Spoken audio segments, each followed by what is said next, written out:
Disclaimer. All information provided in the telling of the story is provided with the intention of education and is not meant to hurt or offend anyone who may have been involved in these stories. I have gathered this information from various sources, which you may find in the description box below. I have done my best to condense it down. Should you feel I missed something interesting or important to the serial killer profile, please leave it down in the comments below. With that, the following video is intended for mature audiences. We are talking about serial killers and their crimes. Viewer discretion is advised. Hello and welcome to Serial Sketch Sundays. If you're new here, my name's Nikki and I make art videos, as well as I'm mildly obsessed with true crime. In today's video, we will be sketching a 1900s era female serial killer. Episode 1, Amy Archer-Gilligan.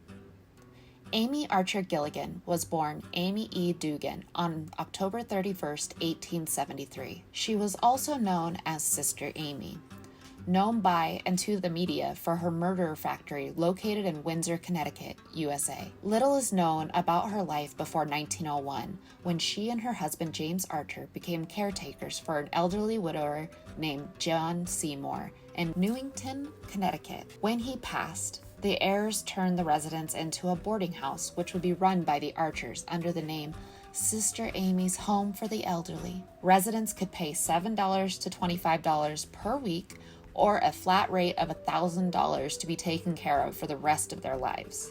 Doesn't that just sound wholesome? In today's price index, that would be roughly $216 to $771 a week. Or for the low rate of $31,000 for your life, Freudian slip? I think not.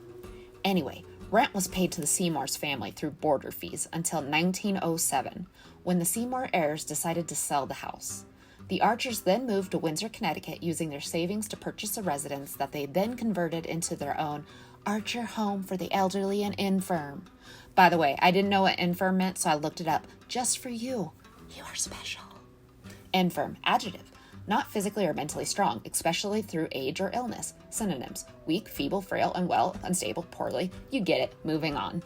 1910, her first husband James passes away from complications of Bright's disease, now described as acute or chronic nephritis. Yes, she took out a life insurance policy weeks before his death, allowing her to continue running their home, but that's not too suspicious, right? Then, in 1913, she remarried to Michael W. Gilligan, another widower interested in both Amy and investing in the home she was running. Sadly, he passed away from valvular heart disease and acute indigestion. His family was not convinced, and to make matters even more concerning, in their short marriage of just 3 short months, she was added to Mr. Gilligan's will, leaving all of his estate to Amy, and absolutely nothing to his 4 adult sons from a previous marriage. Ouch. Don't worry though, he was a good guy. Turns out it was a forgery by Amy herself. Greedy. More proof of that greed came from encouraging her residents to make her the beneficiary of their estates, to make things with their finances easier after they passed. But something positive here, since I kind of ruined the shit sandwich, positive, negative, make it easier to swallow. Well, on the only positive, she was an avid churchgoer of the Catholic Church and was generally seen as a pillar of the community. Sister Amy. She was liked and respected by those in her parish. And seriously, that is the only positive info I could find. Kind of sad when you think about how did she get away with it for so long? Well, it's simple. The coroner was a close friend of the late James Archer and the now widowed Amy, determining the causes of death as natural causes due to old age. That was it. She really didn't have to do much. So what was Amy's downfall? Honestly, it took a while. James and Amy Archer's first legal trouble started in 1909 when they were sued for unsanitary living conditions for the sum of $5,000. Also, a second resident came forward and was sent to a mental asylum by Amy. Talk about bearing a witness. Amy then went on to make the mistake of killing a seemingly healthy man, her second husband Michael Gilligan, forging his will, leaving nothing to his 4 adult sons from the previous marriage, clearly upsetting the family and prompting an investigation. Also, she purchased large quantities of arsenic from local merchants under the guise of needing it to kill rats and bedbugs. And she sent in her own boarders to buy more. Sorry to those of you who now have the creepy crawlies hearing that. Moving on. There was also an alarmingly high rate of deaths in the home, roughly 60. Not all, of course, were attributed to her. And when the police raided the residence, they found bottles of arsenic tucked away in her pantry, just tucked away. And upon exhumation of 5 of the victims, they discovered large amounts of arsenic in their system. So what's the unexpected? Turns out Amy never confessed. Some believe that Amy was actually innocent. Why? Because of circumstantial evidence.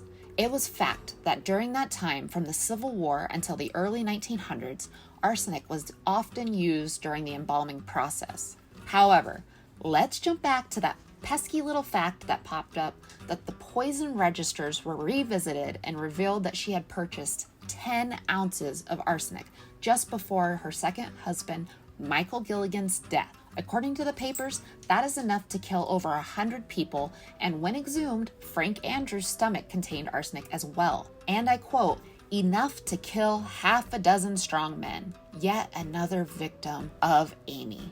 Amy was arrested on 5 counts of murder, pled down to 1 count of murder, sentenced to death by noose on June 18, 1917 for the murder of Franklin R. Andrews, later granted a new trial and pled guilty of murder in the 2nd degree, sentenced to life in prison on July 1, 1919, declared insane in 1924 and transferred to Connecticut Hospital for the Insane in Middleton, where she remained until her death on April 23, 1962.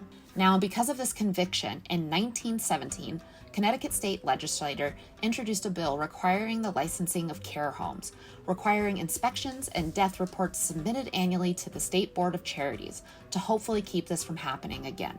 So, final thoughts. Was Amy Archer-Gilligan innocent? Honestly, I'd say based on the very limited sources, I would say guilty. And if you go with the guilty verdict, then was Amy Archer-Gilligan the original inspiration for the future serial killer Dorothea Puente, who ran a nearly identical scam many moons later? And would you like to see a video on Dorothea Puente, the death house landlady as she's known, and her crimes? If so, be sure to leave a like, a comment down below. Feel free to leave a suggestion on serial killers you would like to see me cover in the future. And don't forget to check us out on Instagram at Pullen Vlogs. I hope you enjoyed this video. Thank you so much for watching. Bye!